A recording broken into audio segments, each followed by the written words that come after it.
Estamos de volta com mais um podcast Ecomac Sul, o maior encontro dos materiais de construção, do trade, da importância, mas principalmente de comerciantes, lojistas e as indústrias reunidas nesse que é considerado, vou repetir mais uma vez, o maior encontro do sul do país de materiais de construção. E desta vez nós temos o prazer de estar batendo um papo com a Gabriela Souza. E aí, Gabriela, tudo bem? Gabriela é da Suvinil. Tudo bem, Gabriela? Tudo ótimo, graças a Deus. Que cidade você está? Porto Alegre. Ah, em Porto Alegre. Frio nesse momento aí em Porto Alegre ou não? Só um pouquinho, 8 graus. Tá tomando chimarrão? Não, agora, por enquanto tô tomando só água. Ah, muito bem. A Gabriela é designer, especialista em marketing, trade marketing da região sul. Essa é uma regional muito importante, a Santa Catarina e Rio Grande do Sul. Da Suvinil, empresa de tintas imobiliárias, líder do segmento no Brasil com atuação internacional. Quanto tempo você tem, Gabriela, de Suvinil? Bom, eu brinco que de Suvinil eu tenho 11 anos, né? Porque eu trabalhei 10 anos no distribuidor aqui do Rio Grande do Sul e já tô há 1 ano na BASF direto. Suvinil, 62 anos já de história. Que Já. legal, hein? Muito bem. E a Suvinil, eu tenho aqui, Gabriela, o seguinte, a história da Suvinil tem um começo curioso. Em 1961, o senhor Olócio Bueno, até então fundador de uma marca de tintas automotivas chamada Super, resolveu investir em tintas imobiliárias, que eram fabricadas à base de látex e conhecidas como vinil.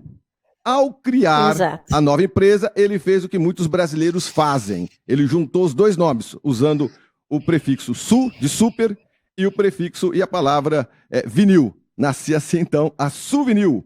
Que legal. 8 anos depois, já 8 anos depois, pela qualidade, ela foi incorporada à BASF. Pintava aí a missão que vocês executam até hoje, a de inspirar pessoas e transformar ambientes. 62 anos de Suvinil. Orgulhosa de trabalhar na empresa, Gabriela? Muito orgulhosa, né? Orgulhosa de fazer parte dessa marca tão amada e principalmente preferida pelos gaúchos, que é o que eu sou e aonde eu moro, né? E principalmente também por fazer parte da maior empresa química do mundo, né? É muito satisfatório isso, tá? Numa empresa desse tamanho, com tantas oportunidades. E o que você apontaria como as grandes qualidades da Suvinil? A gente sempre pensa assim, eu vou comprar tintas. Se verdadeiramente você quer um bom acabamento, você fala, tá bom, tem muitas tintas, a Suvinil, verdadeiramente, ela tem um acabamento primoroso. O que mais você salientaria sobre a Suvinil? Além da qualidade, que desde o início da fundação da marca, né, desde quando a BASF abraçou, sempre foi balizador, a gente sabe que hoje não é mais só isso que uma marca pode se aportar, né?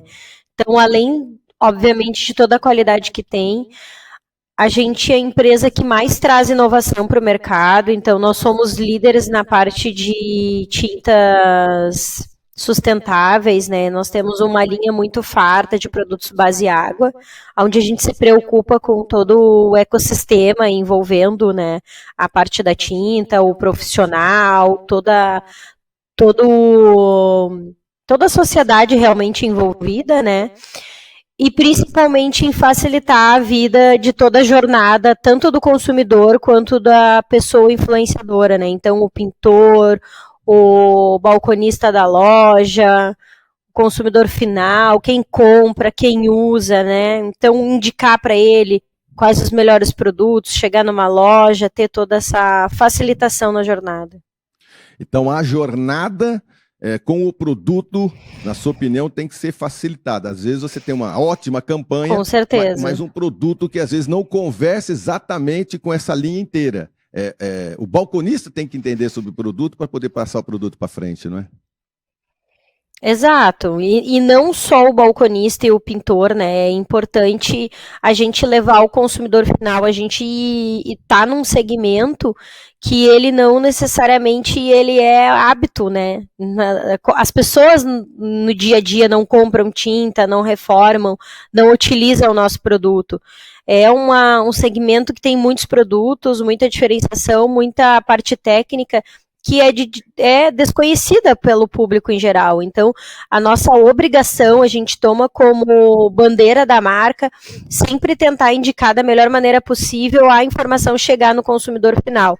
Então, faz parte de todo o nosso DNA treinar todos os profissionais que fazem parte dessa jornada, então os pintores e os balconistas, né? Nós temos um time de serviço ao mercado responsável por isso, mas muito além disso, de treinar e de capacitar o profissional que está intermediando a compra, é chegar no consumidor final com toda a nossa informação de maneira mais simples, com que ele também consiga chegar numa loja e entender o que ele está precisando. É uma parede interna que eu vou pintar. Então, é um produto diferente, é um produto acrílico, então toda a nossa comunicação, seja em site, no nosso Instagram, no TikTok, todas as nossas redes e todas as nossas lojas, a gente tenta montar de maneira com que o consumidor final também consiga entender um pouco e não ficar também só refém da informação de especialistas, né? Porque também é importante, né? Eu concordo com você, porque muitos de nós, consumidores, a gente se arrisca, volta e meia, comentando sobre a tinta, a gente se arrisca, volta e meia, a pegar no pincel, deixa que eu faço, né? Já acha dificuldade só de abrir a lata, né? Vai lá com a chave de fenda, tira a lata, abre errada, mas vamos lá, eu já vi ele fazendo, eu vou fazer também. Na hora da comunicação, na hora de montar o produto, pensa-se também no cliente final, né? Porque tem muita gente curiosa que tenta fazer sozinho, né? Claro, a gente tem um mercado de do it yourself, que a gente chama, né? Que é o faça você mesmo, muito grande, né? A gente tem uma geração hoje que é muito preocupada com isso e que gosta de botar a mão na massa e de fazer, né? Então, além daquele consumidor que gosta de ir comprar o seu produto e mesmo que dê para um pintor, ele gosta de estar interagindo e saber o que ele está fazendo, a gente tem toda essa parte que faz sozinho, que bota a mão na massa mesmo. Essa parede eu vou consertar, eu vou fazer. Aí vai para o YouTube, pesquisa como que faz, o que tem que fazer, qual a melhor tinta, qual o melhor produto, né? Então a gente está sempre muito preocupado em atingir todas essas massas de consumidores, né? Levar a informação para todo mundo. Você falou a respeito dos novos consumidores. Verdadeiramente nós temos novos consumidores, não é? Isso aí foi muito acentuado depois da pandemia, você não acha, Gabriela? A pandemia Sim, fez com que a gente olhasse com certeza. as nossas casas, as nossas empresas um pouco mais de perto e com um pouco mais de tempo, não é? Exatamente. A pandemia, na verdade, ela modernizou o consumidor antigo, né? Porque o consumidor novo, jovem hoje ali, a geração Z, que tá ali entre 20 e poucos anos, né? Quem tem menos de 30, já tá acostumado, compra tudo na internet, faz tudo sozinho, não depende de ninguém, busca toda a informação que quer no YouTube, no TikTok, eles pesquisam muito, eu fiquei impressionada que o TikTok fazia buscas, né? Eu não sabia. Eu sou dessa geração... eu sou dessa geração mais antiga, geração do Orkut, do ICQ, do MSN. Daqui a pouco você tá de cara com o TikTok. O TikTok, Gabriela, volta e meia, você fala, não vamos fazer um TikTok para sua empresa. O cara fala, não, eu não vou ficar fazendo dancinha. Não, esquece dancinha. Não é só dancinha isso. Existe, mas o TikTok passa a ser uma grande referência em questão de pesquisa, né? Exatamente, e essa geração nova, ela pesquisa muito nisso, né? Mas a pandemia fez com que nós que não somos tão digitais, que não somos nativos digitais, que usamos computadores na época do DOS, que tínhamos celulares que tinham o jogo da minhoquinha, né? Exato, e era só isso. Era só isso. Falava nos 3 segundos com os amigos, né? Exato. Então, fez com que essa geração buscasse, né, ou comprar coisas, ou buscar coisas na internet, né, acelerou essa digitalização desse público mais antigo, mais velho, mais experiente. Mais experiente. Agora, eu imagino o que é a tinta, você pegar um jovem e pegar um pintor ou uma pessoa com mais experiência, né? Porque essa pessoa com mais experiência, esse pintor, não que ele seja teimoso, ele tem tanta experiência que não adianta ele ler nada. Ele não vai nas redes sociais, ele não quer saber de nada, porque a experiência dele vale. E vale também, né? Tem que ouvir esse pessoal que são esses pintores com muita experiência. Esses caras eram do tempo de pintar as coisas com cal, né? Você lembra? Com cal. Era com cal, água. Exato. Passava uma cola. Gabriela, eu sou do tempo de querer economizar. Era cal, se eu não me engano, cal. Era aquela tinta que a gente misturava na cor que a gente queria, 3, 4 cores no máximo, e tinha uma cola para poder não descolar da parede, mas assim que descolava, caía 2 metros inteiros daquela tinta. Ou senão escorria aquilo quando a gente errava a mão. Pintar com cal, olha já. É verdade, da época que tinha o corantezinho bisnaga para fazer as cores. Exatamente, daí tu fazia um galão e não repetia. Você já chegou a usar? Não, nunca usou? Não cheguei a usar, mas eu conheço. O brasileiro, dizem, né, mas é verdade na internet, que quando as coisas chegam no Brasil, o brasileiro sempre dá um jeito, né? Sempre dá um jeito. É verdade. Até no chat Super GTP, criativo. Chat GTP, o brasileiro já deu um jeito de burlar também, né? É verdade. Né? Que maravilha. Gabriela, você começou com designer, depois você foi para o marketing? Como foi sua vida profissional nos estudos? Sim, na verdade eu sou de uma época que tu ouvia falar em design e a pessoa não fazia ideia do que era, né? Apesar de que hoje ainda continua, mas já é uma coisa mais comum, né? Então, eu fiz a faculdade de design na época na Ubra, né? A minha formação é em produto e na área gráfica, né? Eu busquei justamente a Ubra na época por ter as duas áreas, por não saber exatamente o que eu queria, né? Se eu queria seguir na área de produto ou na área gráfica. Aí eu segui na área gráfica, mas logo eu fiz já MBA em marketing, pensando já em ir para marketing, né? Que maravilha. Então, eu trabalhei muito pouco na parte de design gráfico, porque logo eu já segui para a área de marketing. Mas isso aí deu uma base muito boa, porque na área da comunicação, quando alguém apresenta, primeiro pesquisa-se a necessidade, em cima da pesquisa de necessidade, e hoje, cada vez mais você é contactada pelo próprio consumidor. Antigamente você tem que ouvir alguém, hoje você lê, né? Se deu certo ou deu errado alguma coisa, você vai lá nas redes sociais, o consumidor está ou reclamando, ou te dando opinião, e ele, no fundo, ele faz a grande pesquisa para você. Em cima daquilo lá, você se volta com o seu time, e na hora da apresentação da campanha, o legal é que você tem conhecimento do design para saber se aquilo está mais pesado, menos pesado, se está bem enquadrado em tudo aquilo que é o pensamento, né? Sim. São coisas diferentes, mas que se complementam, né? Não vejo como coisas avulsas e aleatórias, né? Ao contrário, soma muito, né? Exato, com certeza. E que legal que deve ter sido para você. Você é nascida em Porto Alegre, outra cidade? Sim, aqui, Porto Alegre, né?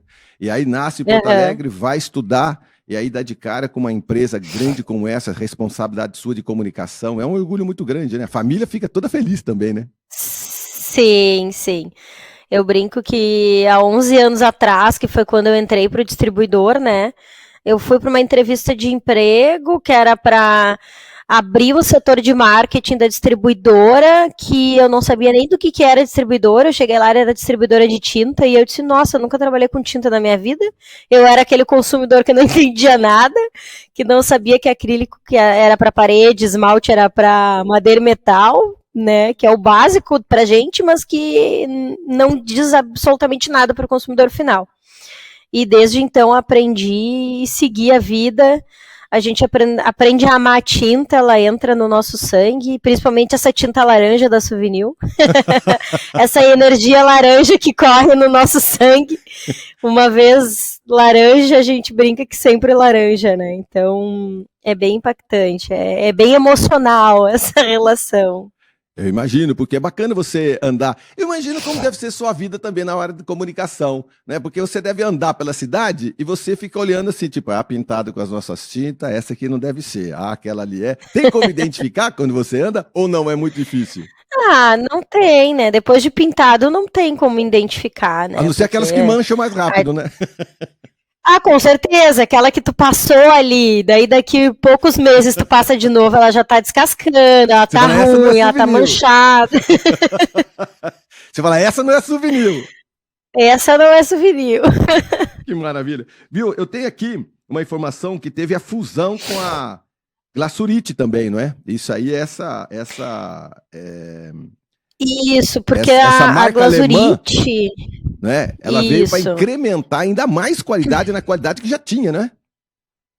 Isso, a Glacurite era uma marca que já era da BASF, né? E aí, quando veio também, ela foi adicionada ao portfólio de tintas imobiliárias, né? Aí, até 2018, a gente tinha a Glacurite como uma marca pertencente à Suvinil, né? A Glacurite, ela sempre entrou como tintas imobiliárias na parte de standard e econômica, né?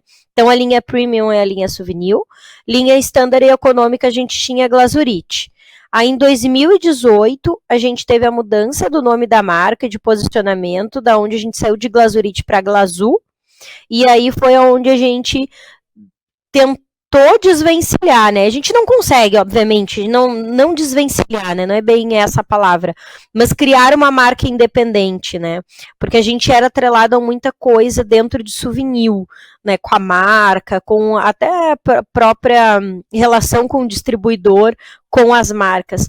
Aí, a partir de 2018, quando virou Glazu, ela passa a ser uma marca independente. Ela continua, obviamente, sendo uma marca BASF, ela é uma marca que anda de braço dado com a Suvinil, porque são dois segmentos diferentes, a linha Premium, Standard e Econômico, né? Só que ela passa a ser a Glazu, a ter uma força sozinha, né? Porque antes a gente não falava de Glacurite sem falar de Suvinil. E agora a gente passa a falar também só de Glazu, né? A ter a Suvinil e também ter a Glazu como força no ponto de venda, principalmente. E de tudo isso reunido com todas essas forças comerciais, também o mundo já é pintado com Suvinil, né? Graças a Deus, né? A gente tem uma atuação na América Latina e na África, né, onde a gente tem por volta de 10 a 11 países que já são atendidos por nós. E a ideia é expandir cada vez mais, né? O time da exportação que tá suando frio aí, correndo atrás da... Ô, Gabi, tem limite para quantidade de cores? Se eu te perguntar assim, quantas cores que tem na Suvinil, são centenas de cores? Na verdade a gente diz que no leque tem mais de 2.000, né? Mas com certeza é muito mais, porque quando é que a gente brinca ali, porque o leque ele acaba sendo limitado a quantidade de cor, porque tu não vai ter um leque gigantesco, né? Como é que tu vai ter um leque de cores que apresente 5.000 cores, daí tu vai por um produto que é extremamente grande e difícil de tu lidar num ponto de venda, até dificulta o próprio consumidor de escolher a cor. E às vezes então, o nicho é muito pequeno, né? Às vezes o nicho é muito pequeno. Exato. Ter 5.000 cores, ao nicho para alguém escolher um violeta, não sei das quantas, que não sei o quê, é um nicho muito pequenininho, né? Não, e a diferença entre as cores, quando tu vai olhar, às vezes ela é muito pouca. Então, com certeza, são muitas cores, são muito mais de 2.000 cores que nós temos em linha, porque toda cor que é feita, ela fica ali no nosso sistema tintométrico e tu consegue fazer. Se por um acaso ela sai do sistema, tu liga para o saque, o lojista liga para o saque e pede a fórmula, né, uma fórmula específica.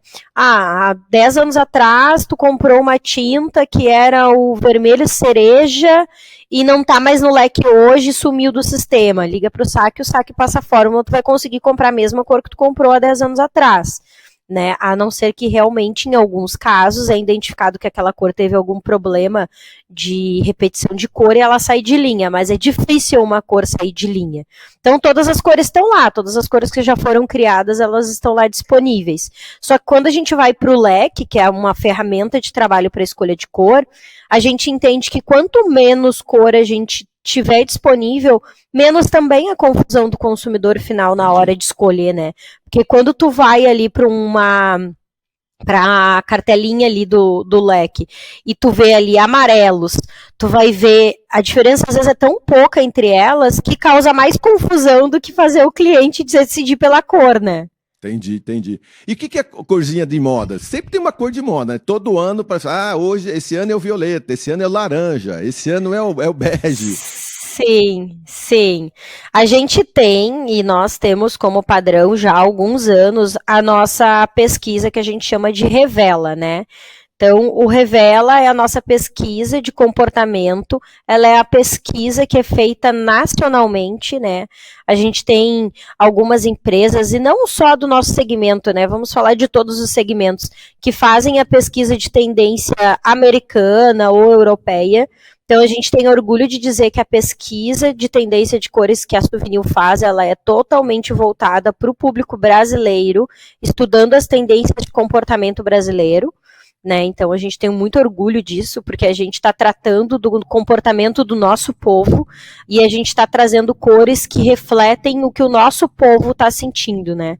Esse ano a gente tem no Revela 23 a cor principal, a cor do ano é a calcita alaranjada, é até a cor que tá nesse quadro, deixa eu ver se eu saio aqui, nesse quadro que tá atrás de mim aqui, ó, é de coisa difícil a gente apontar para negócio na tela. Né? Isso, que tem as folhagens. Esse alaranjado do fundo é a calcita alaranjada, que é a cor do ano. E todo ano, além de trazer a cor do ano, a gente sempre traz palhetas que compõem as cores, né? Então, nesse ano, porque a gente sempre lança em setembro, outubro, e dura até outro ano. A gente está finalizando as cores de 2023. A partir de outubro desse ano, a gente já entra na palheta 24. Mas essa de 23 a gente estava falando bastante sobre o comportamento pós-pandêmico, né? Então, o que as pessoas estavam sentindo depois da pandemia, né? Com esse novo normal, com essa nova forma de viver. Então, a gente traz palhetas com nomes de empolgada, cibernética, exausta, né? Que eram cores para refletir esses sentimentos pós-pandêmicos que vivemos. E além de escolher as cores, tem que escolher os nomes, né? E os nomes, menina, para escolher? Tudo nome novo, Sim. todo ano. Hein? Na verdade, as cores do ano, poucas vezes são cores novas que são lançadas, né? A Mantra, que foi a cor do ano de 2021, ela foi uma cor nova. Então, realmente, ela foi uma cor que foi criada, nomeada, veio todo o processo. Mas quando a gente faz essa pesquisa, a maioria das vezes são as nossas cores que já existem no leque, é onde a gente pega esses comportamentos e traduz em cores. Então, já é uma cor que existe, né? Duna, quartzo rosa, sachê de lavanda, são cores que já tem, que nós já temos no leque e que só estão traduzindo aquele sentimento. Haja criatividade, tem que ter a cor com o sentimento junto. Mas é uma tarefa árdua, mas muito satisfatória, né? Porque você sabe que sai de uma prancheta de criação e ganha o Brasil, ganha o mundo. Isso é muito legal. Exatamente, é muito bacana.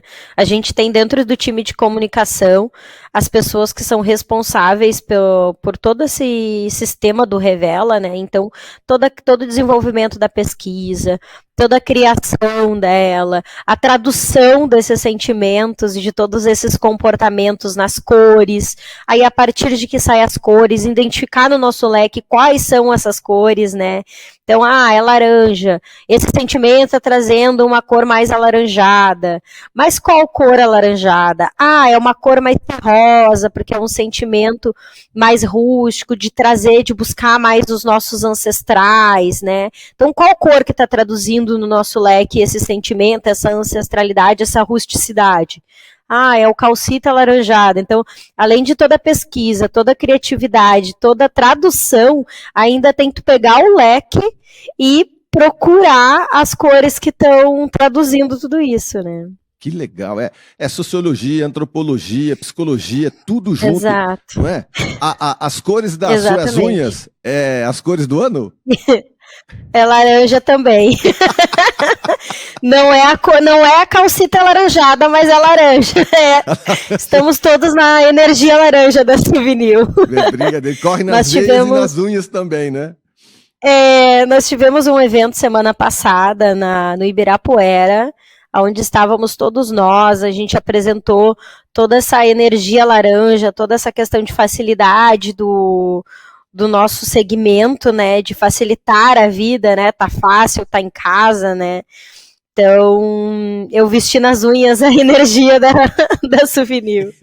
Que legal, viu? Ô Gabi, e aí nós temos daqui a alguns dias, de 1 a 3 de setembro, nós temos o Ecomac Sul, que é esse encontro dessas histórias, né, dessas experiências, não é, dessas realizações, não é? Eu imagino encontrar lá vários profissionais iguais a você, com um brilho nos olhos, porque é legal de ter orgulho de onde a gente trabalha, não é? É importante, né? A gente está hoje num mercado tão competitivo e num momento de vida que a gente não tem tempo para nada e a gente passa mais tempo no trabalho. Então, se a gente não gostar, não é clichê isso, né? Mas é realmente a gente buscar fazer e estar numa empresa que a gente goste, que a gente sinta orgulho de estar, né? Porque senão não vale a pena, né? A gente mais se estressa e fica doente do que aproveita o tempo, né? Não é porque é trabalho que a gente tem que achar ruim ou se penalizar por estar nele, né? A gente não pode ter aquele pavor de domingo de, putz, o nosso final de semana acabou, né? Exato. Lá vem ter aquela gana de, mais uma segunda-feira, mais uma semana para fazer, para acontecer, para estar criando coisas, e então é importante esse sentimento, né? Legal. Você já foi em algum encontro Ecomac Sul? Não, da Ecomac não. Eu já tive em várias feiras da Acomac, daqui de Porto Alegre, inclusive a gente é bem parceiro aqui, né, das meninas da Acomac daqui, mas da Ecomac eu não tive ainda o prazer de presenciar, estarei pela primeira vez. Esse encontro, ele tem um tema: desafios, tendências e oportunidades. Relacionamento como estratégia e inovação como prioridade. Sua opinião sobre isso? Tá atual? Olha, é super. Na verdade, é o que a gente precisa traduzir hoje, né? Levar toda essa informação para os lojistas, né?